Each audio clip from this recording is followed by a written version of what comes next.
अथ वेदांत दर्शन अथ वेदान्तदर्शन शांति पाठ शान्तिपाठः ओम पूर्णमद पूर्णमदा पूर्णमिदं पूर्णमिदं पूर्णात् पूर्णमुदच्यते पूर्णात् पूर्णमुदच्यते पूर्णस्य पूर्णमादाय पूर्णस्य पूर्णमादाय पूर्णमेवावशिष्यते पूर्णमेवावशिष्यते ओम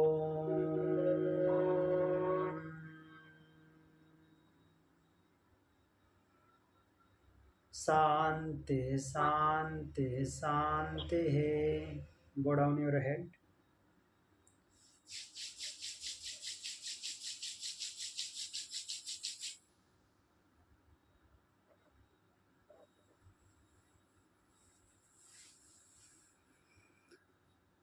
चलिए, हम पढ़ रहे थे वेदांत दर्शन द्वितीय अध्याय प्रथम पाद में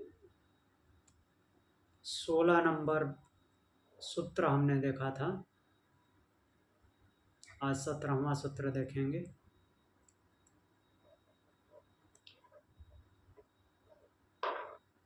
सत्रहवां सूत्र बोल रहा है, इसे 16वां सूत्र क्या बोला था? सत्वाचावरस्य, अवरस्य मीन्स जो सत्य है, अवरस्य, अवर मीन्स बाद में, प्रकट होना। तो सत्य का होना श्रुति में कहा गया है कि सत्य पहले से विद्यमान है और ये जो उसी का प्रकट मीन्स उसका विस्तार है। तो उसी का एक कार्य स्वरूप मीन्स एक प्रकार से बोले तो कारण में कार्य छुपा हुआ है,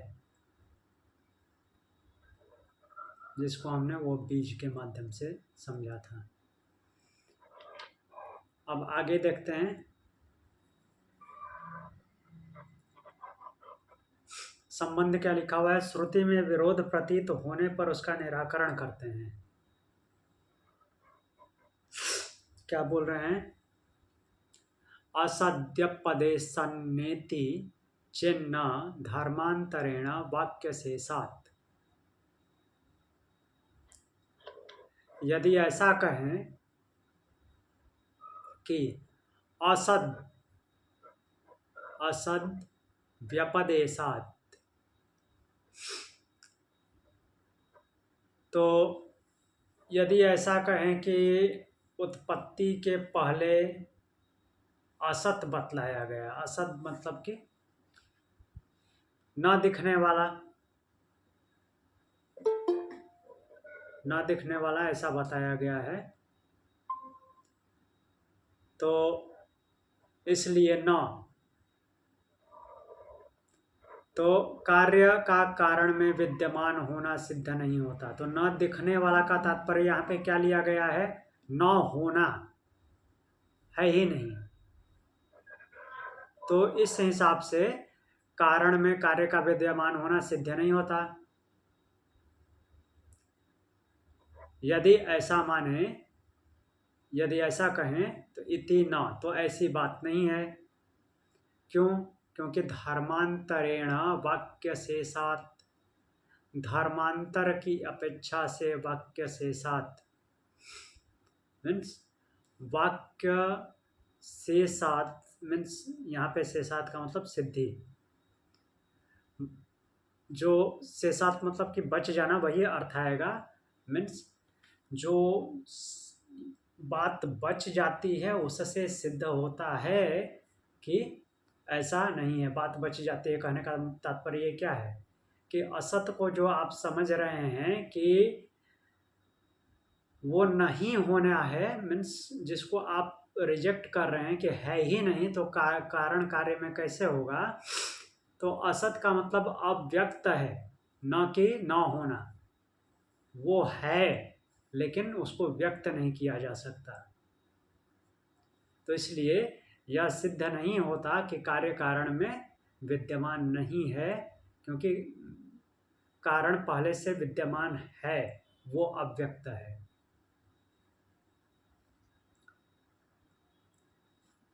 तो बार बार कई जगह पे आया है, जैसे तैत्तरीय उपनिषद का एग्जाम्पल लिए हुए हैं, असद वा इदमग्र आसित। सूत्र क्या बोल रहा है? अगर उसको असत मान लिया जाए, असत का यहाँ से सीधा सीधा क्या लिया? असत उपदेशात, मतलब कि नहीं होना उपदेश किया गया है। यहाँ पे मंत्र क्या बोल रहा है? असद वा इदमग्र आसित। असद सबसे पहले था, जब था बोल रहा है तो नहीं होना का सवाल ही नहीं पैदा होता। मीन्स वो था, अव्यक्त था। ततो वै सद जायत, और उसी से सद मीन्स जो प्रकट, या प्रकट रूप में आया, सद जायत, उसी से प्रकट रूप का जन्म हुआ। तदात्मानं स्वयं अकुरुत, तद आत्मानम, उस आत्म तत्व ने स्वयं को किया, मीन्स स्वयं को प्रकट किया, कोई और उसको प्रकट करने वाला चाहिए भी नहीं। तस्मात् सुकृतमुच्यते, इसलिए उसको क्या बोला जाता है? सुकृत, स्वयं का करने वाला, मीन्स स्वयं को उत्पन्न करने वाला बोला जाता है। तो यहाँ पे तैत्तरीय उपनिषद का जो द्वितीय अनुवाक है, उसका 7वां मंत्र के माध्यम से बताया गया है। नहीं, सॉरी, द्वितीय वल्ली के 7वां अनुवाक, उसमें जो ये मंत्र है, असद्वाइदमग्र आसित ततो वै सद जायता तदात्मानं स्वयं कुरुता तस्मात् सुकृतमुच्यते। तो सबसे पहले वह असद ही था, अर्थात वो अव्यक्त रूप में था। ततो वै सद जायता, उसके बाद वो क्या हुआ? प्रकट हुआ, मीन्स सद रूप में जन्म हुआ, उसका जन्म हुआ है। यहाँ पे सीधे सीधे अर्थ नहीं लेंगे, वो प्रकट हुआ, ये बोलना है। तदात्मानं स्वयं अकुरुत, उस आत्म तत्व ने स्वयं को किया, मीन्स स्वयं को प्रकट किया। तस्मात् सुकृतमुच्यते, इसलिए उसको सुकृत, स्वयं का करने वाला बोला जाता है, अर्थात स्वयं को उत्पन्न करने वाला, स्वयं को प्रकट करने वाला, न कि पैदा करने वाला। तो इस तरह से इस बात की पुष्टि करते हैं कि असद का मतलब ऐसा नहीं समझना है कि नहीं होना। असद का मतलब कि वो अप्रकट रूप में था, अव्यक्त था, उससे फिर बाद में वही अपने आप को व्यक्त किया और स्वयं को प्रकट किया। इसके लिए एक और एग्जाम्पल लेते हैं। छांदोग्य उपनिषद में बोला गया है 6.2.1, वही आरुणी उद्दालक प्रसंग में 6.2.1 में बोलते हैं, तद्वै का आहुर सद्देवेद अग्रम आसीद एकमेवाद्वितीयम तस्माद् असत् सज्जायत। ये हमने कल भी देखा था। तद्वै का आहुर असद्वेम अग्र, तो इसका तात्पर्य ये है कि पहले असत ही था, वह अकेला था, एदमग्र आसिद, एकम, एक था, अद्वितीय, जिसके जैसा दूसरा अर्थात और कोई नहीं था, अर्थात उसके अलावा कोई नहीं था। तस्माद् असद सज्जायत, उस असत से ही, मीन्स असत से जो अप्रकट था, अव्यक्त था, उससे वो सत उत्पन्न हुआ, अर्थात व्यक्त रूप में आया।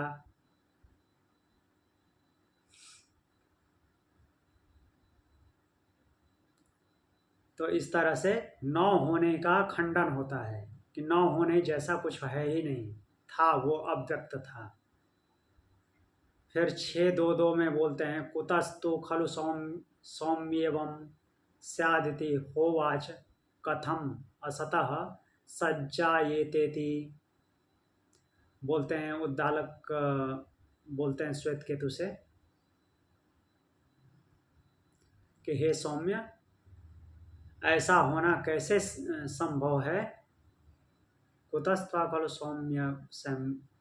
सौम्यवम स्यादिति होवाच कथम असतः सज्जायते इति। 1 मिनट। 6:2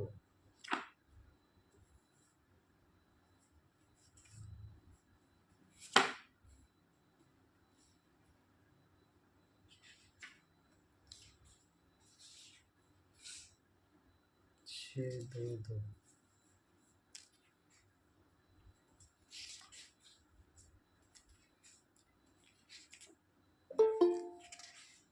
6:2 में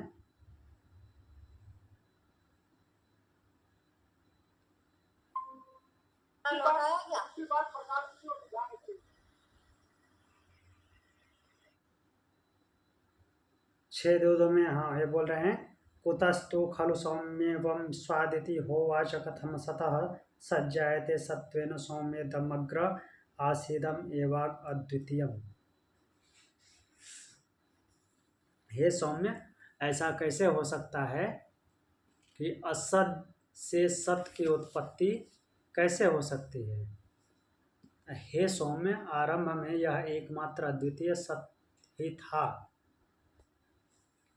तो ऐसा आरुणि जो है, आरुणि उद्दालक श्वेत केतु को बताते हैं कि उसको दोबारा परिभाषित करते हैं कि आरंभ में एकमात्र अद्वितीय सत्य ही था। सत्वेव सौम्येदग्र आसीदम एवं अद्वितीयम। तो यहाँ पे दोबारा जो बोले हैं वहाँ पे सत्य शब्द का उन्होंने प्रयोग किया है। सत्य शब्द किसके लिए किया है? ब्रह्म के लिए, क्योंकि वो ब्रह्म स्थायी है। यहाँ पे दूसरा जो सत्य आया है वो स्थायी रूप में आया है, परमानेंट है वो।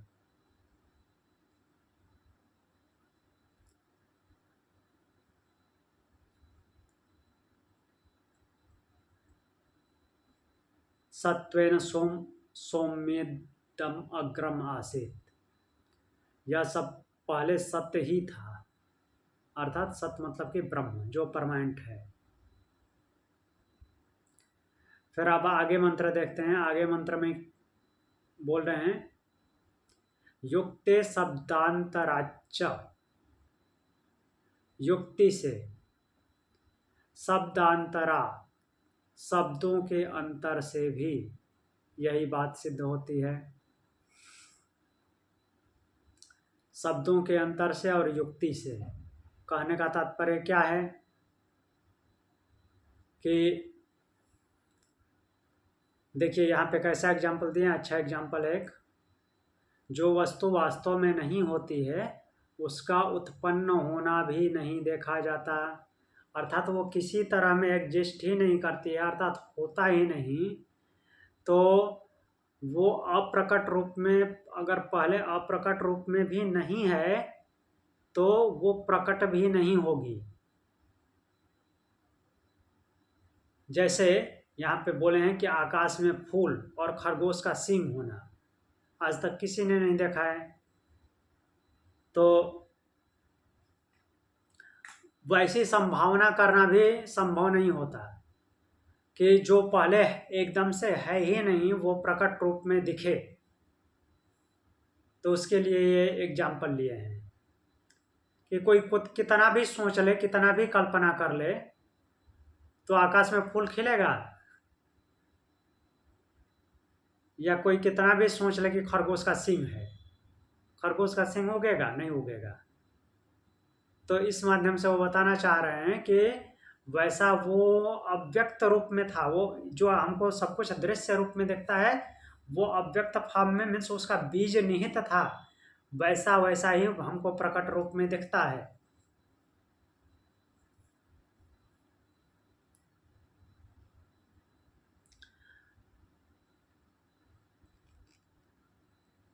तो यही बात यहाँ पे लिख रहे हैं कि बृहदारण्यक आदि में जो उसके लिए अव्याकृत आदि शब्द प्रयुक्त हैं, उन शब्दों से यह बात सिद्ध होती है कि यह जगत उत्पन्न होने से पहले भी सत्य ही था। सत्य ही था मतलब कि वास्तव में था, लेकिन वो क्या था? अव्यक्त रूप में था।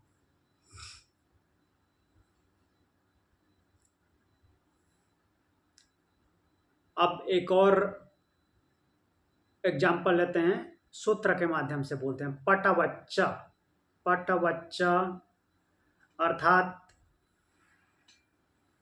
यहाँ पे सीधे सीधे कपड़े का एग्जाम्पल लेते हैं। सूत्र ही बोला है, पटवच्च, सूत में वस्त्र की भांति। तो मान लीजिए आपके पास बहुत लंबा चौड़ा धागा है, रील बना के आपने रखा है धागे का, तो उस धागे में कहीं कपड़ा दिखता है? नहीं दिखता। लेकिन उसी धागे की बुनाई हो जाती है तो कपड़ा बन जाता है। तो कहने का तात्पर्य है कि धागे में कपड़ा निहित है। धागे में कपड़ा निहित होना उस वो स्वाभाविक है कि कपड़ा जो है धागे सूत में निहित है। सूत से वस्त्र बनता है, लेकिन सूत में वो दिखता नहीं है। अगर केवल सूत है, केवल धागा है, तो कोई कहीं प्रतीति नहीं होती कि यहाँ पे कपड़ा है।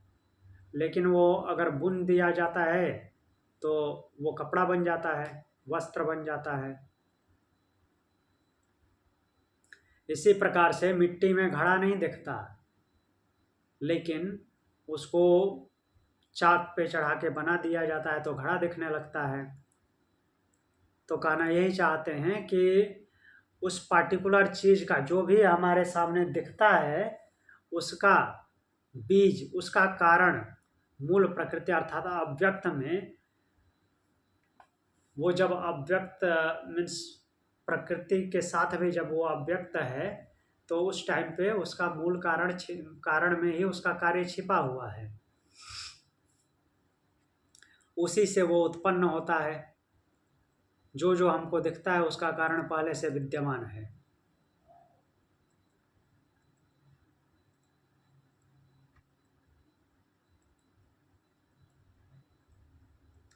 अब इसी को प्राण का एग्जाम्पल दे रहे हैं। यथा च प्राण आदि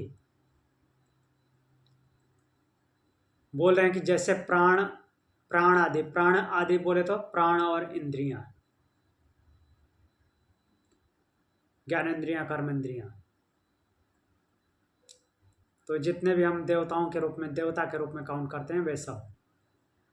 तो प्राण आदि इतना ही बोला है मंत्र में। मतलब कि क्या अर्थ निकाल रहे हैं कि प्राण आदि के बाहर निकलने पर, वो निकलते हुए ऐसा बोल रहे हैं कि बाहर निकलने पर नहीं दिखती, तो भी उनकी सत्ता अवश्य रहती है।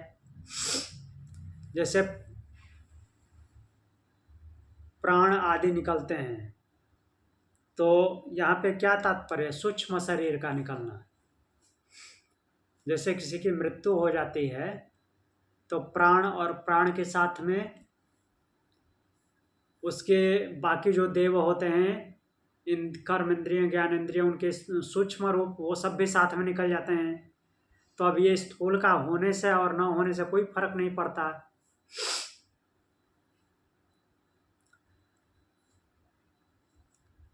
तो हाँ, यहाँ पे बताया गया है कि वो निकलने पे वो दिखती तो नहीं है, फिर भी उनकी सत्ता तो होती है। लाइक यहाँ पे ऐसे भी मान सकते हैं कि जो हम मन में कल्पनाएं करते हैं वो दिखते तो नहीं है, लेकिन उनकी सत्ता है।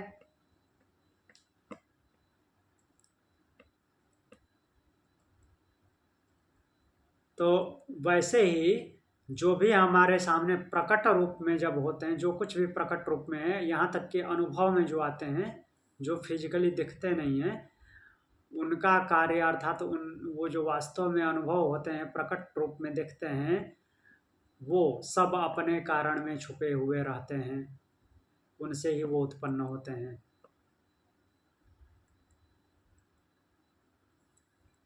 और कारण कहाँ पे है? ब्रह्म में है। फिर आगे बताते हैं कि ब्रह्म को जगत का कारण और जगत की उसके साथ अनन्यता मानने से दूसरे प्रकार की शंका उठाकर उसका निराकरण करने के लिए अगला प्रकरण आरंभ होता है। क्या है? इतर व्यपदेशाद धिता इतर व्यपसेद व्यपदेश, हाँ, इतर व्यपदेश आधिताकरणादिदोष प्रसक्ति, इतर व्यपदेशात हिताकरणादिदोष प्रसक्ति। तो बोल रहे हैं कि इतर इतर उपदेश करना। इतर उपदेश मतलब कि जो ब्रह्म है वो जीव रूप में उत्पन्न होता है, जैसा वो है, जैसा उसका स्वरूप जानने में आता है, बतलाया जाता है, उससे इतर उपदेश करने पर, उससे अलग उपदेश करने पर हमने ब्रह्म को कैसा जाना है? निर्लिप्त है, निराकार है, निर्विकार है, मीन्स किसी चीज कोई शब्द उस पर अप्लाई ही नहीं होता, ऐसा ही माना है। और उसके इतर जो उपदेश में आया है कि असत से उसने अपने आप को प्रकट किया, उत्पन्न किया, और वो स्वयं का करने वाला है, तो अर्थात, और वो फिर ऐसा भी बताया गया है कि वो फिर उस उत्पन्न करके प्रजा में ही प्रवेश कर जाता है। तो इसका मतलब तो ये हुआ कि वो खुद ही जीव रूप से उत्पन्न होता है, वही खुद जीव रूप में है। तो ऐसा अगर मान ले तो हिता करणादि दोष प्रसक्ति। तो फिर क्या बोल रहे हैं कि वो हित और अहित का करने वाला हो जाएगा। हित न करने या अहित करने आदि का दोष आ सकता है। जब हमने जाना है कि वह मुक्त है, निर्लिप्त है, निराकार है, निर्विकार है, तो जब वो शरीर में है तब तो वो हित अहित का दोष आ जाएगा उसमें, बुरा भला करने वाला होता है वो, जबकि ब्रह्म तो वास्तव में ऐसा है नहीं।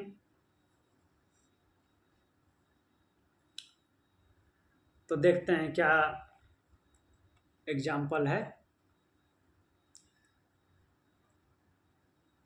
पहले तो एग्जाम्पल लेते हैं तत्त्वमसि श्वेत केतु, कई जगह पे आया है। हे श्वेत केतु तुम वही हो, अयम आत्मा ब्रह्म, बृहदारण्यक उपनिषद 2:5-19 में। और फिर यहाँ पे भी आया है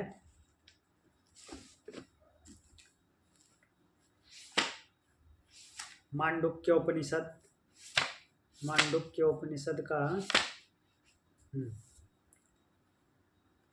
दूसरा मंत्र, सर्वम ह्येतद् ब्रह्मयाम आत्मा ब्रह्मायम ब्रह्म अयम आत्मा ब्रह्म सो अयम आत्मा चतुष्पाद।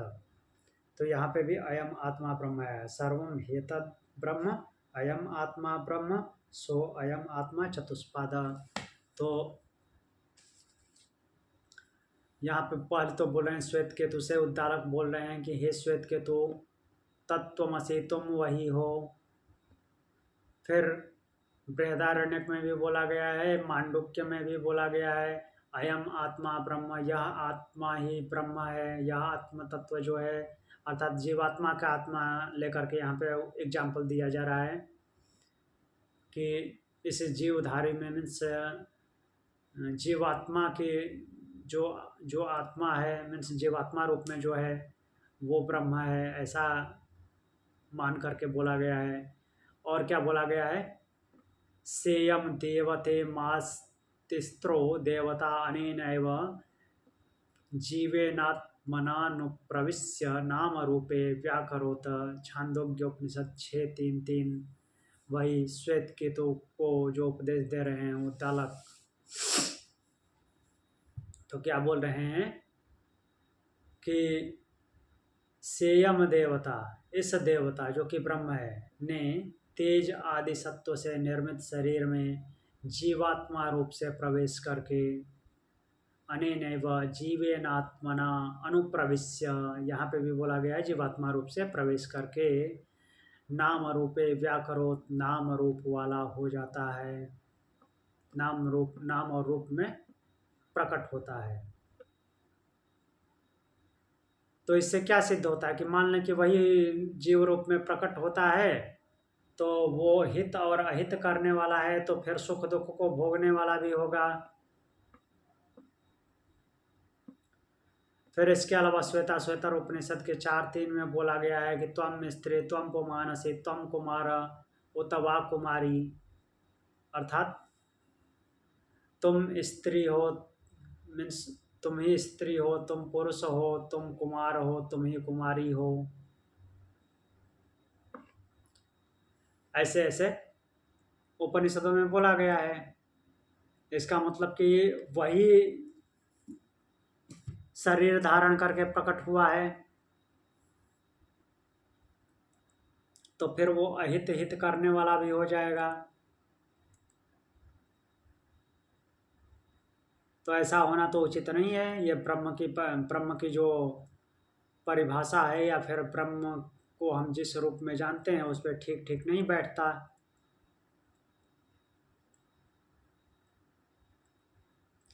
जो कि सर्वसमर्थ है, जिसको किसी और चीज़ से कोई लेना देना नहीं है, तो जो जीव रूप में उत्पन्न हुआ है तो सुख दुख भोगता है। तो जो सर्वसमर्थ है वो सुख दुख क्यों भोगेगा, हित अहित क्यों करेगा? इसका मतलब कि वह सर्वशक्तिमान नहीं है, लेकिन ऐसा नहीं है। वो तो सर्वशक्तिमान है, सबका स्वामी है। तो अब क्या बोलते हैं, अगला सूत्र में इसका खंडन करते हैं। खंडन नहीं, समाधान बोलेंगे। जो शंका उत्पन्न हुई है पिछले मंत्रों के माध्यम से कि वही जो है जीव रूप में अपने आप को प्रकट करता है, तो फिर वो सुख दुख को भोगने वाला है, हित अहित करने वाला है। तो बोलते हैं कि नहीं, ऐसा नहीं है। अधिकम तो भेद निर्देशात, वैसा होकर भी उसमें भेद है, और वह जो ब्रह्म है वह उससे अधिक है। जैसा आप सोच रहे हो उससे अधिक है। कैसे अधिक है, मीनाक्षी मैम बताइए।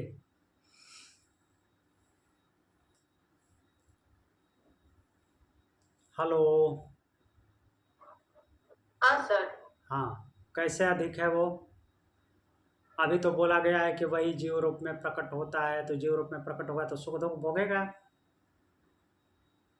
नहीं, वो हित नहीं हित। हाँ, तो कैसे अधिक होगा? वो नहीं भोगता इसलिए वो अधिक है। हाँ, तो कैसे समझाएं कि अधिक है? आखिर वो भी सीधा सीधा लिख रहा है, उपनिषद ही बोल रहा है, श्रुति बोल रही है कि वो जीव रूप में प्रकट होता है। हाँ, जीव हाँ रूप में वो प्रकट होता है, लेकिन उसके अलावा भी उसका अस्तित्व है। हाँ, उसके पूरा अलावा थोड़ी प्रकट होता है वो। हाँ, वो केवल उतना ही नहीं है। हाँ, हाँ उसके अलावा भी वो है जीव रूप हाँ, में, तो वो उसका जीव है ना वो। जीव रूप में जो प्रकट हुआ है उसका एक अंश मात्र है।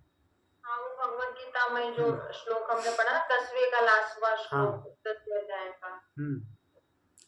तो एक अंश मात्र है। जो भी ये प्रकट रूप में दिखता है उस ब्रह्म का एक अंश मात्र है।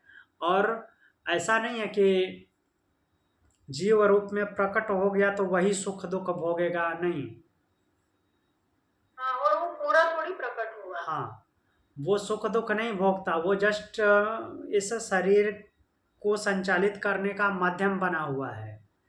ये उससे जो प्रकृति के माध्यम से जो अंदर सूक्ष्म शरीर बना हुआ है, सुख दुख का भोग उसे ही वो कराता है, खुद नहीं करेगा। वही हाँ उस हाँ वो पावर सोर्स के रूप में वो है, मीन्स एक स्रोत है जो संचालित करता है, लेकिन वो न तो भोगता है, वो अंश रूप में भी नहीं भोगता। और उससे अधिक इसलिए है क्योंकि वो तो उसका एक पाद है, एक अंश मात्र है जो भी प्रकट है।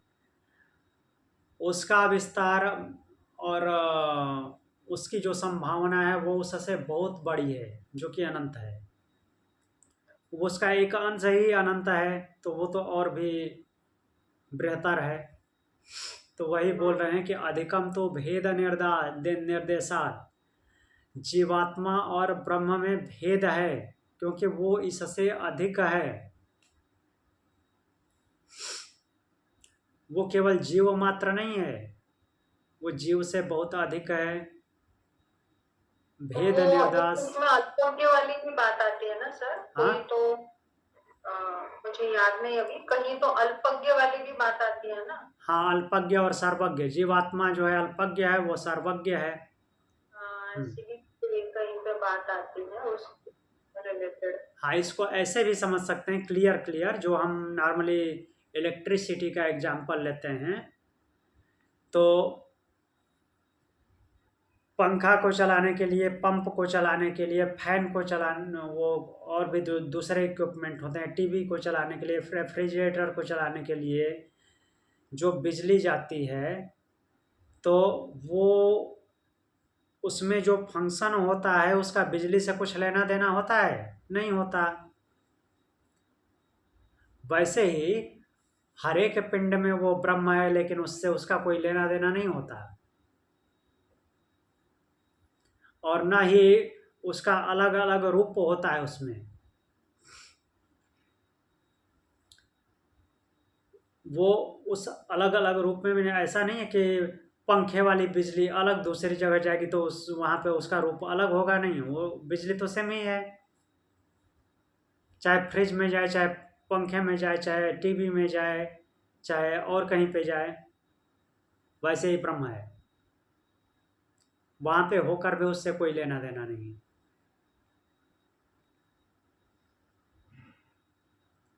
यहाँ पे बोल रहे हैं बृहदारण्यक उपनिषद में जनक और याज्ञवल्क्य के संवाद का वर्णन है। वहाँ सूर्य, चंद्रमा और अग्नि आदि देवी ज्योतियों तथा वाणी आदि आध्यात्मिक ज्योतियों का वर्णन करने के पश्चात इसके अभाव में आत्मा को ज्योति अर्थात प्रकाशक बताया गया, अलग अलग नामों से उसको बताया गया है।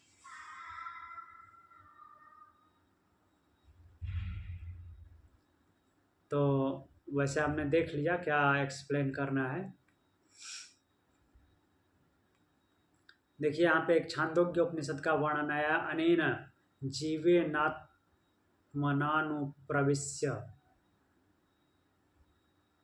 तो इसका अर्थ ऐसा है कि जीव रूप से ब्रह्म का प्रवेश करना नहीं है, अर्थात वो जो ब्रह्म है जीव रूप से प्रवेश नहीं करता।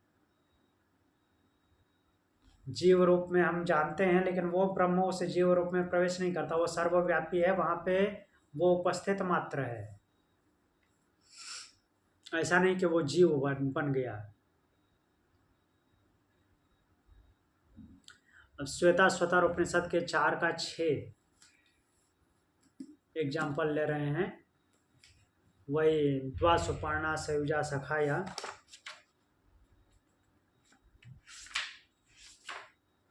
4 का 6। द्वा सुपर्णा सयुजा सखाया समानम वृक्षम परिसस्व जाते तयोरन्य पिप्पलम स्वादयंतो अनसन्यो अभिशाकसी थी। तो वो दोनों क्या हैं कि दो सुंदर पंखों वाले, एक जैसे दिखने वाले पक्षी सखा भाव से एक ही वृक्ष पे रहते हैं। एक जो है वृक्ष के फलों का स्वाद चखता है, और एक कुछ न खाता पीता हुआ चुपचाप कुछ नहीं खाता पीता देखता रहता है।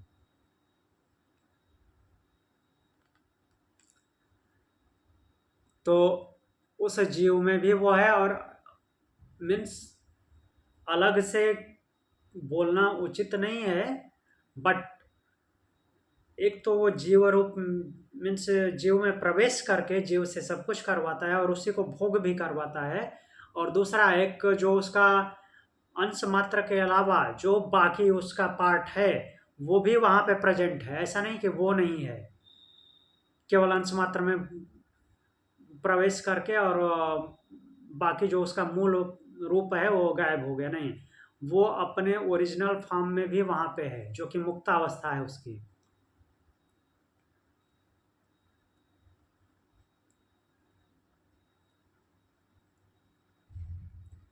हाँ, यहाँ पे जो सर्वज्ञ अल्पज्ञ की बात बोल रही थी आप, वहाँ श्वेताश्वतर उपनिषद का 1:9 यहाँ पे बताया जा रहा है। 1:9 में ज्ञाज्ञौ द्वावजावासनिसा वजाहेका भोक्तृभोग्यार्थयुक्ता अनन्तश्चात्मा विश्वरूपो ह्यकर्ता त्रयं यदा विन्दते ब्रह्ममेतत्। ज्ञ और अज्ञ, ज्ञ मतलब कि ज्ञानी, सब कुछ जानने वाला, और अज्ञ अज्ञानी। ईश अनीश, एक ईश है एक अनीश है, अर्थात एक के पास सुप्रीम पावर है इसी तो बस में रखने की, मीन्स कंट्रोलर है, और एक अनीश है कुछ नहीं है उसके पास। द्वौ, दो हैं। अजौ, दोनों क्या हैं, अजन्मे हैं, वो उसी का पार्ट है, बट उसको दो रूपों में देखा जा रहा है। तो यहाँ पे क्या बताया जा रहा है, यहाँ पे अब दो की बात की जा रही है, तो यहाँ पे अद्वैत द्वैत का कॉन्सेप्ट नहीं लाना है। यहाँ पे ये समझाने की कोशिश की जा रही है कि वो जो ब्रह्म है वो जीव रूप में प्रवेश करके केवल जीव रूप में नहीं रह गया है, उसका विस्तार बहुत बड़ा है, इसलिए वो अधिक है। अजौ, दोनों अजन्मे। भोक्तो भोग्यार्थ युक्ता, भोगने वाले जीवात्मा के लिए उपयुक्त भोग्य सामग्री से युक्त। अजा, वो अजन्मी प्रकृति एकाएक तीसरी शक्ति है। अब यहाँ पे हम अजा और उनके क्या क्या कर रहे हैं उस पर नहीं जाएंगे, यहाँ पे केवल इतना ही समझना है कि जीव और ईश्वर की बात हो रही है, अर्थात जीवात्मा और ब्रह्म की, और दोनों को अजन्मा बताया गया। एक जो है अल्पज्ञ है, एक सर्वज्ञ है, वो दूसरा भी उसी का फॉर्म है, लेकिन यहाँ पे प्रकृति के साथ मिल गया है तो वो अल्पज्ञ है। तो अल्पज्ञ है तो इसलिए वो क्या करता है कि प्रकृति का भोग करता है, लेकिन उससे उसके भोग करने से वो परमेश्वर मीन्स परमात्मा पे कोई फर्क नहीं पड़ता, वो परमात्मा फिर भी मुक्त है। उसका एग्जाम्पल वो जो बिजली वाला हमने एग्जाम्पल देखा वो उचित एग्जाम्पल है कि वहाँ पे उपस्थित हो करके भी उसमें वो लिप्त नहीं होता।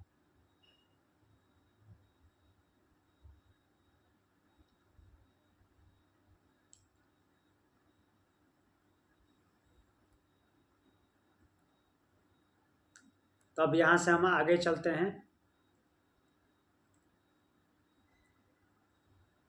फिर से वो एग्जाम्पल लेते हैं तत्त्वमसि अयम आत्मा ब्रह्म का।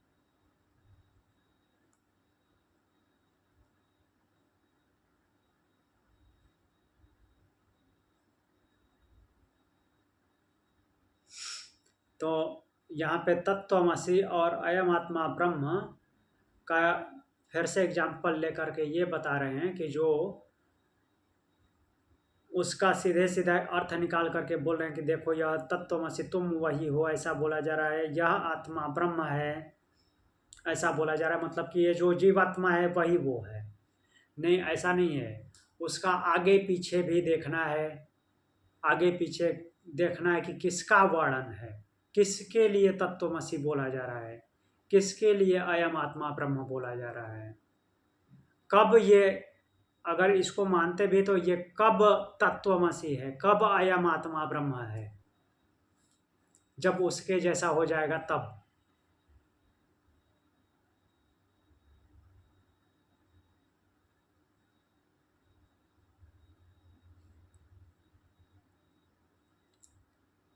तो अब आगे आगे देखते हैं, चलते हैं।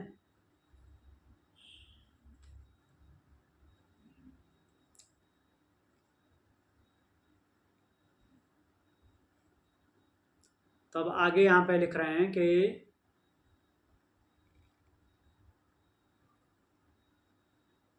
जीव भी परमात्मा से अभिन्न है, फिर भी उसमें स्वरूपगत भेद तो है ही। जीव अल्पज्ञ है, ब्रह्म सर्वज्ञ है, जीव ईश्वर के अधीन है, परमात्मा सबका शासक और स्वामी है। अतः जीव और ब्रह्म का अत्यंत अभेद नहीं सिद्ध होता। तो जिस प्रकार कार्य रूप जड़ प्रपंच की कारण रूप ब्रह्म से अभिन्नता होते हुए भी भेद प्रत्यक्ष है, उसी प्रकार जीवात्मा का भी ब्रह्म से भेद है।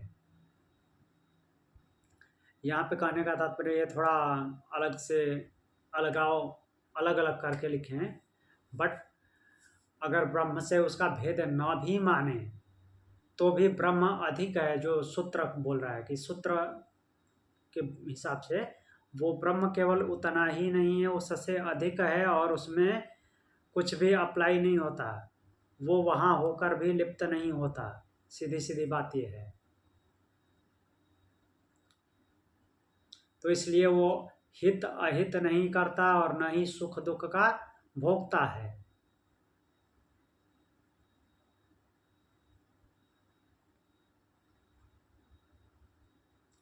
तब इस बात को आगे बढ़ाते हुए बोलते हैं, अस्मादिवच्च तदनुपपत्ति।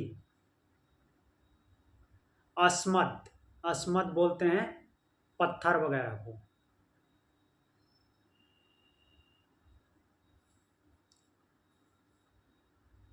तो बोल रहे हैं कि च और अस्मद इवत, पत्थर आदि की भांति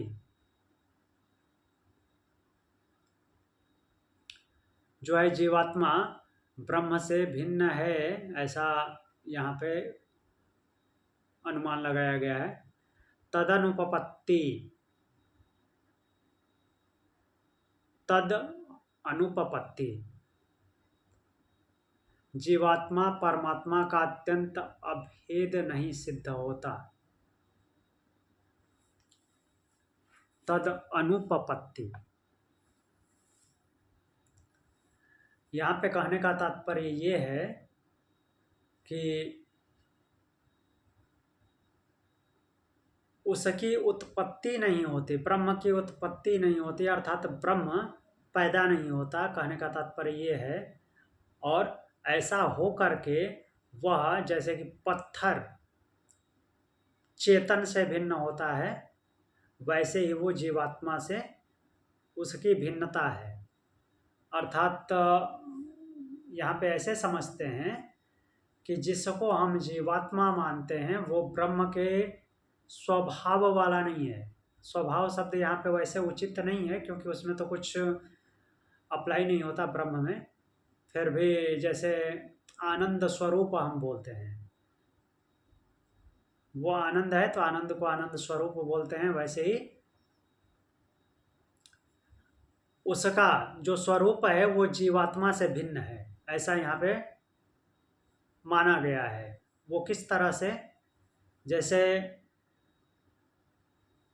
पत्थर वगैरह जो होते हैं, जो जड़ है, वो दूसरे चेतन से जैसे भिन्न होता है, अलग होता है, वैसा ही डिफरेंस यहाँ पे समझना है ब्रह्म और जीवात्मा के बीच में।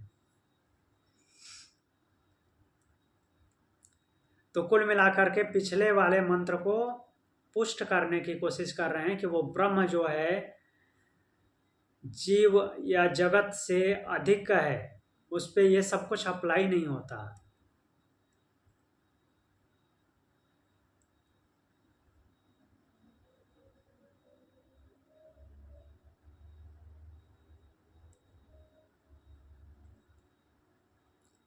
फिर आगे देखते हैं।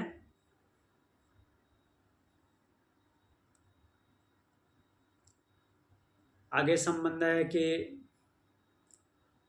यहाँ तक सर्वज्ञ सर्वशक्तिमान परमेश्वर को समस्त जगत का कारण होते हुए भी सबसे विलक्षण तथा सर्वश्रेष्ठ सिद्ध किया गया है।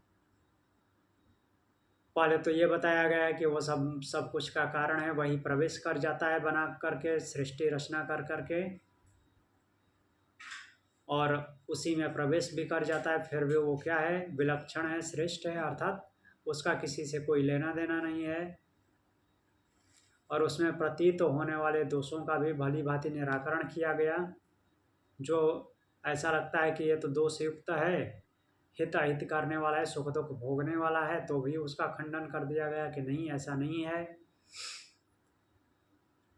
अब उस परमेश्वर का बिना किसी सहायता और परिश्रम के केवल संकल्प मात्र से ही विचित्र जगत की उत्पत्ति रचना कर देना उन्हीं के अनुरूप है।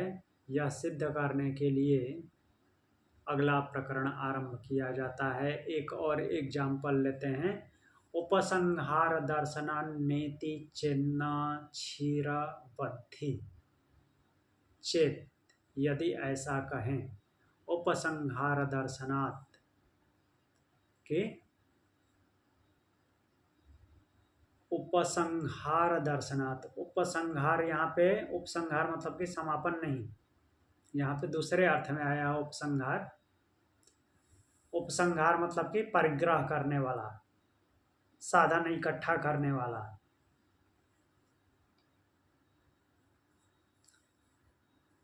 तो बोल रहे हैं कि ना, ब्रह्म जगत का कर्ता नहीं है, इति ना, तो ऐसा कहना ठीक नहीं है। कुछ समझ नहीं आया। कहने का तात्पर्य ये है कि अगर ब्रह्म सृष्टि का कर्ता है, जगत का कर्ता धर्ता है, जगत का निमित्त कारण है, उत्पन्न करने वाला है, तो फिर उसको सामान भी इकट्ठा करना पड़ेगा कुछ बनाने के लिए। सामान इकट्ठा करना पड़ेगा ना। हम कुछ भी बनाते हैं तो उसके लिए सामान इकट्ठा करते हैं, और जब सामान इकट्ठा करने पड़ेगा तो वो तो परिग्रह करने वाला हो जाएगा, मीन्स लोभ में पड़ जाएगा वो, जबकि उसका किसी चीज से कोई लेना देना नहीं है, वो सामान तो इकट्ठा नहीं करता। और जब सामान नहीं इकट्ठा करेगा तो बनाएगा कैसे, जगत का निर्माण कैसे करेगा। तो बोलते हैं कि ऐसा कहना ठीक नहीं है, क्योंकि वो सामान इकट्ठा नहीं करता, वो केवल संकल्प करता है, वो इच्छण करता है। और इच्छण भी जहाँ से सामान मीन्स मटेरियल को लेता है, वो अपने पास इकट्ठा करके नहीं रखता, मीन्स यूज करता है केवल। वो ऐसा नहीं कि इकट्ठा करता है फिर उससे अपने हाथ से खुद बनाएगा, नहीं, वो केवल यूज करता है। मतलब वो मटेरियल कॉज नहीं है, वो हाँ, सिर्फ कॉज है। हाँ, मटेरियल काज उस मटेरियल के साथ मिल करके है, जैसे उसमें प्रवेश कर जाता है उस वजह से है। वो मीन्स अपने पास कोई मटेरियल रखता नहीं है। तो अब बोल रहे हैं कि फिर कैसे बन जाएगा, ऐसा कैसे जगत बन जाएगा जब मटेरियल नहीं रखता है। तो बोलते हैं कि क्षीरवत, दूध की भांति। एकदम डीप में जाएंगे तो एग्जाम्पल सेट नहीं हो पाएगा, बट समझने के लिए ये एग्जाम्पल सही है। क्षीरवत, दूध की भांति। अब दूध की भांति कहने का तात्पर्य क्या है, जैसे यहाँ पे क्षीरवत का बहुत गूढ़ रहस्य है। जैसे बच्चा पैदा होता है, बच्चा उत्पन्न होता है, तो बच्चे की माँ दूध बनाती है, कोई मटेरियल जुगाड़ करती है क्या, ये सामान कहीं से ढूंढ के लाऊं जिससे कि दूध पैदा होता हो, उससे दूध बनाऊं, नहीं। वो प्रोसेसिंग में अपने आप सेट है, संकल्प मात्र होता है। हाँ, बच्चा पैदा होगा, उसके भोजन के लिए मीन्स उसके जीवन यापन के लिए दूध चाहिए, तो प्रोसेसिंग से अपने आप उत्पन्न हो जाता है, एक प्रकार से उसका माता का इक्षण बोला जाएगा, बट वो इक्षण से थोड़ा और डीप है। चूँकि संतानोत्पत्ति होने वाली है, चाहे किसी भी जीव का है, किसी भी प्राणी का, तो उत्पत्ति होने के साथ उसकी प्रोसेसिंग सेट होती है कि हाँ, इसके उत्पन्न होने के साथ इसको दूध चाहिए तो दूध बन जाता है। उसके लिए कुछ और सामान इकट्ठा करने की ज़रूरत नहीं पड़ती कि माँ दौड़-दौड़ के ढूँढ-ढूँढ के सामान लाएगी, किससे दूध बनेगा जिससे किसी का पेट भरे। नहीं, वो नॉर्मल जब नहीं बनता था तब भी वैसा भोजन करती थी, वैसा ही भोजन अभी भी करती है। उससे वहाँ पे दूध होना है तो एक प्रकार से उसका इंटरनल संकल्प माना जाएगा। हाँ, वो बॉडी प्रोसेसिंग है, वो अलग बात है, बट उसको एक संकल्प के रूप में ही देखना है कि हाँ, बच्चा उत्पन्न होने वाला है और बच्चा जैसे ही पैदा हुआ उसको दूध चाहिए और दूध बन जाता है। वैसे ही ये ब्रह्म की संरचना है। ब्रह्म प्रकृति को मीन्स ब्रह्म ये सृष्टि जगत को वैसे ही बनाता है जैसे कि बच्चा के पैदा होते ही दूध उत्पन्न हो जाता है। दूध बनाने के लिए कोई सामान का जुगाड़ नहीं करना पड़ता। ठीक। मतलब उसकी इच्छा से मूल प्रकृति विकृत हो जाती है और फिर हाँ संरचना होती है। हाँ, मीन्स उसके इक्षण मात्र से, जैसे यहाँ पे इक्षण, दूध के लिए इक्षण को कहाँ पे लेके जाएंगे? जब प्रोसेसिंग हुई थी संतान उत्पत्ति के लिए तो उसको इक्षण मानेंगे ना। इच्छा की कि हमारी संतान उत्पन्न हो, तो उस इच्छा करने से, उस दिन जब इच्छा हुई थी संतान उत्पत्ति हो, तो वहीं से प्रोसेसिंग शुरू हो गई थी। उसी को इक्षण बोला जा रहा है। जैसे ब्रह्म ने इक्षण किया कि जगत का विस्तार हो तो सारा सिस्टम अपने आप वहीं से सेट हो जाता है। उसके लिए वो कोई सामान नहीं जुगाड़ करता कि अच्छा यहाँ पे उत्पन्न होगा तो अब ये सामान जुगाड़ कर लो, इसको ये चाहिए। तो जैसे जब इच्छा हुई थी संतान उत्पत्ति की तो वहीं से उसकी प्रोसेसिंग शुरू हो गई थी कि जब ये पैदा होगा तो दूध चाहिए, तो दूध बन गया। वैसे ही ये ब्रह्म सृष्टि अर्थात जगत की उत्पत्ति ऐसे ही करता है। जहाँ से इच्छा हुआ कि प्रजा का विस्तार हो तो उसको अब क्या क्या चाहिए आगे प्रकृति में, इस जगत को, जगत में क्या क्या किसको किसको चाहिए, वो उसके उस इच्छा मात्र से अपने आप प्रोसेसिंग में आ जाता है और वैसा बन जाता है। जैसे कि बच्चा उत्पन्न होते ही दूध बन जाता है, स्तन में दूध आ जाता है, जैसे वैसे ही उस वो प्रकृति की भी संरचना, मीन्स प्रकृति की रचना नहीं, जगत की रचना, जगत की रचना भी वो ब्रह्म वैसे ही करता है, क्षीरवत। ये क्लियर हुआ? सर वो कौन से उपनिषद में वो बात आती है? कौन सा मुझे याद नहीं आ रहा है। वो फर्स्ट टाइम जब उसने प्रवेश किया, दोनों का नाम ऐसे कपल टाइप आता है। अच्छा, तैतरीय उपनिषद है क्या वो? नहीं नहीं, वो क्लियर याद नहीं आ रहा है, शायद ऐतरेय में होगा। हाँ हाँ, वो हाँ। इतरा हाँ, हाँ, जो मिथुन शब्द आता है ना वो कठोपनिषद में भी आया है। लेकिन वो दोनों के कुछ हाँ। तो नाम है स्पेसिफिक।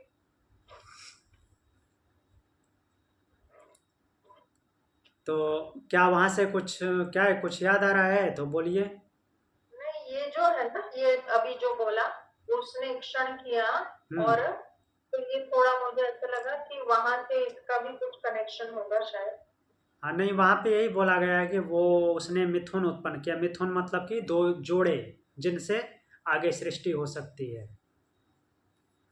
तो यहाँ पे मेन शब्द यही है, क्षीरवत कहने का मतलब कि संकल्प से दूध उत्पन्न होना, अर्थात कि जब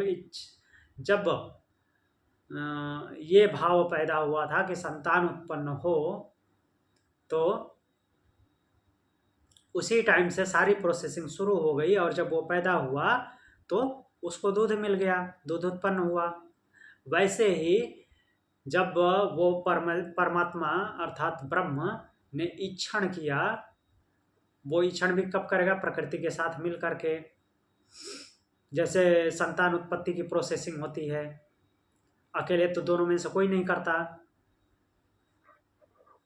तो वैसे ही वो प्रकृति के साथ है, मीन्स प्रकृति को चेतनवत किया, चेतनवत करते ही क्षण हुआ कि ये विस्तारित हो। तो चेतनवत वो पर से पहले अपर में आकर फिर हाँ क्षण हो। हाँ, फिर क्षण हुआ, मतलब पर अवस्था में क्षण नहीं है। हाँ, पर अवस्था में क्षण नहीं होता, वो उस पर तो कोई शब्द अप्लाई नहीं होता।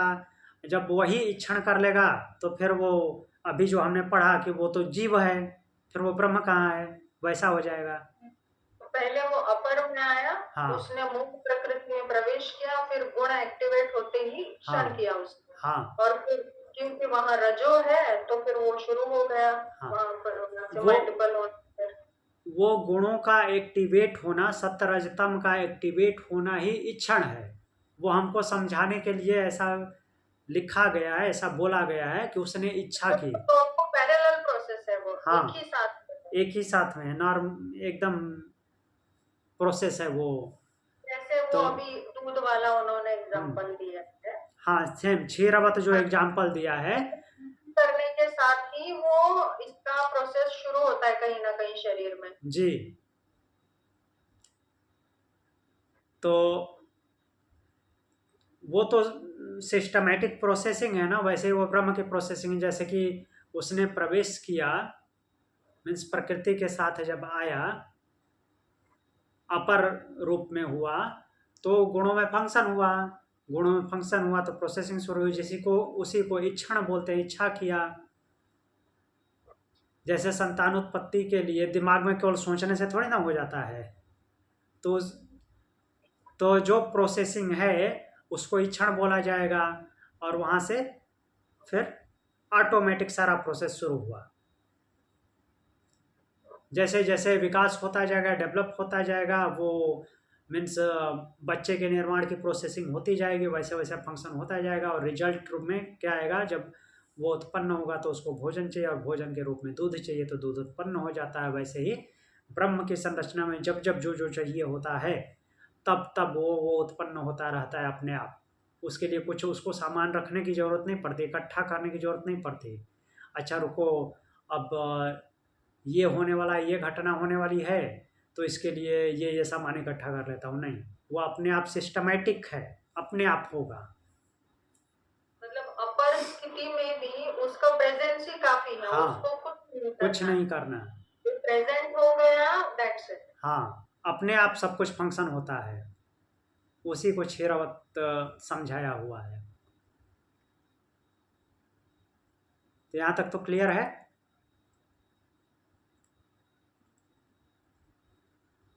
अब इसके आगे हम कल देखेंगे। देखिए यहाँ पे क्या लिखे हैं। तो जब व्यक्ति हाँ, साधना के दौरान जब विवेक ख्याति की स्टेट में जब स्थिर हो जाता है, तो उसको स्पेसिफिक ध्यान रखने की आवश्यकता नहीं चीजों की कि ये नहीं, अच्छा, वो अपने आप ऑटो प्रोसेसिंग होती है। फिर उससे वही कर्म होंगे जो जहाँ जैसे होने चाहिए, प्रॉपर धर्मानुसार उससे फिर बिहेवियर होगा। जी, जिस मार्ग पे आप चलते जाएंगे वहाँ वहाँ अपने आप वैसी घटनाएं होती जाएंगी। आपको बहुत जानबूझ के फोर्स अप्लाई नहीं करना है, जानबूझ करके भी नहीं हो सकता वो। जैसे हमने कल देखा था कि मैं बहुत ज्ञानी हूँ, उसको जान लूंगा, नहीं जान लोगे। मतलब जैसे जैसे हाँ हम उसके क्लोज जाते हाँ हैं इन द सेंस उसके जैसे होने लगते हैं। हाँ क्लोज जाने का मतलब दूर तो वो है नहीं, जैसे जैसे उसके जैसे होने लगते हैं, वैसे वैसे उसके गुणधर्म फिर हमारे द्वारा भी अपने आप वो आने लगते हैं। हाँ, अपने आप वो गुण धर्म आने लगते हैं, अपने आप वैसी प्रोसेसिंग होती चली जाती है। जहाँ जहाँ आप जाओगे, जिसमें लिप्त होंगे, वैसी वैसी प्रोसेस, अब वहाँ से नीचे डाउनग्रेड डिग्रेड होंगे, बुरे कर्म करेंगे तो उसमें लिप्त हो जाएंगे।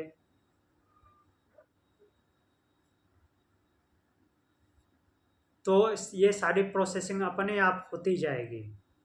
आपको एफर्ट लगाना पड़ता है, लेकिन एफर्ट जो लगाए हैं ऐसा नहीं कि जानबूझ करके वो अचीव कर लिया आपने, वही जितना एफर्ट लगाया वैसा आपको प्राप्ति भी होगी, और वो ऑटोमेटिक सिस्टमेटिक होगा। तो शुरुआत एफर्ट से होके फिर एफर्टलेस हो जाएगा हाँ धीरे धीरे, जी। और फिर एकदम जीरो पे चला जाएगा प्रोसेस सारा। हाँ,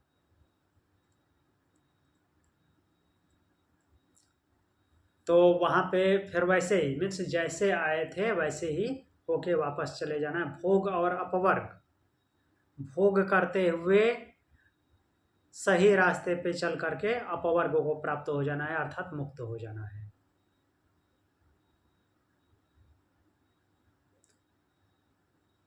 तो अब अगला जो सूत्र है वो कल देखेंगे, 25 नंबर। सर, हाँ। ये जो ऑटो प्रोसेसिंग है वो अपवर्ग तक जाने की, इसी में सृष्टि की उत्पत्ति विनाश सब होता रहता है। हाँ। तो इसमें ये जो है, ये जब बहुत ज्यादा डिस्टर्ब हो जाता है तब वो कहता है कि मैं आकर उसको प्रोटेक्ट करता हूँ ताकि फिर से बैलेंस आ जाए। हाँ। वो जो कहता है ना कि मैं आऊंगा और धर्म की स्थापना करूंगा, ये एक्चुअल में वो बात है। हाँ, ये धर्म जो संस्थापनार्थाय संभवामि युगे युगे। तो ये जो सारी चीजें हो रही है हाँ। ऑटो प्रोसेसिंग के दौरान, ये मतलब अपने आप सब बैलेंस हो रहा है, अपने आप बैलेंस हो रहा है। ये जब टू मच इम्बैलेंस होता है तो फिर आके फिर इसको वो बचाता है। हाँ, फिर से सिस्टमाइज कर देता है। मतलब एक हाँ, ज़्यादा। रीसेट कर देता है वो। हाँ। पूरा रीसेट कर देता है, और यही उसका काम है, चाहे वो कोई भी अवतार लेके आ जाए, चाहे कुछ भी। हाँ, किसी भी रूप में आए। हाँ, ओके। तभी मैं सोच रही थी, बहुत मेरे को वो दिमाग की वो क्या मतलब क्या बचाता है वो, जबकि वो खुद कह रहा है कि ऐसा तो कुछ है नहीं जो नाश हो, ऐसी चीज ऐसी बातें वो करता है, तो फिर बचाता क्या है वो? हाँ, जैसे डिस्टरबेंस, ज़्यादा डिस्टरबेंस पैदा हो जाता है, ज़्यादा अप डाउन हो गया, हाँ, तो फिर जो ज़्यादा गड़बड़ी किया है तो उनको वही सिस्टमैटिक वे में ही अब वहाँ तो वो पे। से भी फिर संतुलन में लाता है वो सब कुछ। हाँ, वो भी सिस्टमैटिक ही बोला जाएगा, क्योंकि जहाँ पे ज़्यादा अत्याचार बढ़ा, अधर्म बढ़ा, ज़्यादा ऊट-पटांग काम हुआ, तो उसका उतना ही अपोजिट रिएक्शन होगा। तो उतना ही अपोजिट रिएक्शन हुआ, ये जितने भी ऊट-पटांग काम किए थे वो खत्म हो गए, फिर से बैलेंस। मतलब ऑलरेडी वो रूल भी है। हाँ। लेकिन इस कभी वो खुद में इन्वॉल्व हो जाता है। हाँ, ठीक है। और वैसे भी वो होता होगा, आइडेंटिटी तो हर जगह वो शो नहीं करेगा। मतलब जरूरी नहीं कि बहुत बड़ा अवतार स्वरूप में हो तभी हमको पता चले, वो वैसे भी बहुत कुछ करता ही होगा, लेकिन हाँ, वो उस रूप को, उस रूप में, उस फॉर्म को ज़्यादा पावर दे देता है, यही है। ऐसा तो नहीं कि ब्रह्म केवल उसी में हो जाता है, बाकी सब जगह से गायब हो जाता है, नहीं। वो तो कोई बाउंड्रीज नहीं हाँ। है, उसको तो कुछ ये नहीं हाँ, है उस किसी काम को, उस काम को करने के लिए उस पार्टिकुलर शरीरधारी को कितनी शक्ति चाहिए, वो उतनी शक्ति उसको दे देता है। तो वो बाकी लोगों से बहुत ज़्यादा पावरफुल होता है, तो इसलिए हम उसको भगवान बोलते हैं। क्योंकि इस जीवात्मा में उस ब्रह्मांड मीन्स वो जो ब्रह्म है, सर्व है, मीन्स जिसके पास सर्व की शक्ति है, सब कुछ है, तो जिससे जो काम करवाना होता है उसको उतनी शक्ति देगा। रावण को मारने के लिए रावण से ज़्यादा शक्ति चाहिए, तो उसने राम को उससे ज़्यादा शक्ति दी। तो इस हिसाब से मानव कितना मूर्ख है, वो कुछ नहीं करके सब कुछ उसकी वजह से हो रहा है। हाँ। और हम कुछ नहीं कर रहे हैं और समझते हैं कि सब कुछ तो हम ही करे जा रहे हैं। ये तो महामूर्खता वाली बात तो एकदम मतलब हम मतलब एकदम ही बेवकूफ है। हाँ, बिल्कुल। वो मैं जो है ना, अहंकार, जो महतत्व के बाद अहंकार आया है, तो उसकी वजह से हम मैं करते रहते हैं। तो वो जो रिवर्स प्रोसेस में हम फिर अहंकार अहंकार भी चला जाता है, फिर बुद्धि में जो विवेक है, फिर विवेक ख्याति आती है, फिर हम हमारे अंदर मैं नहीं होता। हम्म,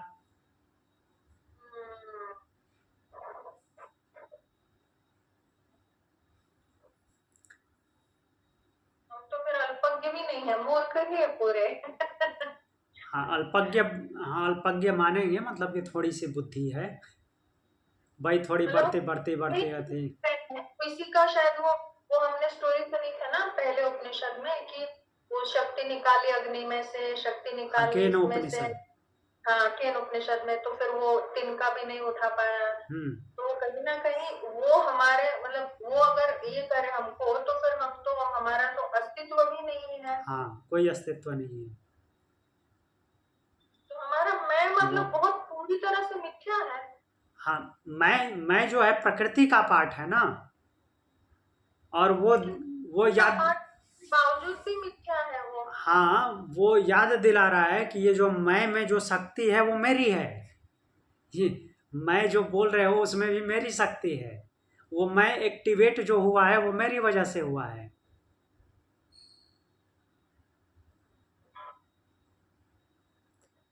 ठीक है, आज के लिए इतना ही, कल मिलते हैं फिर। प्रणाम। ओम शांति।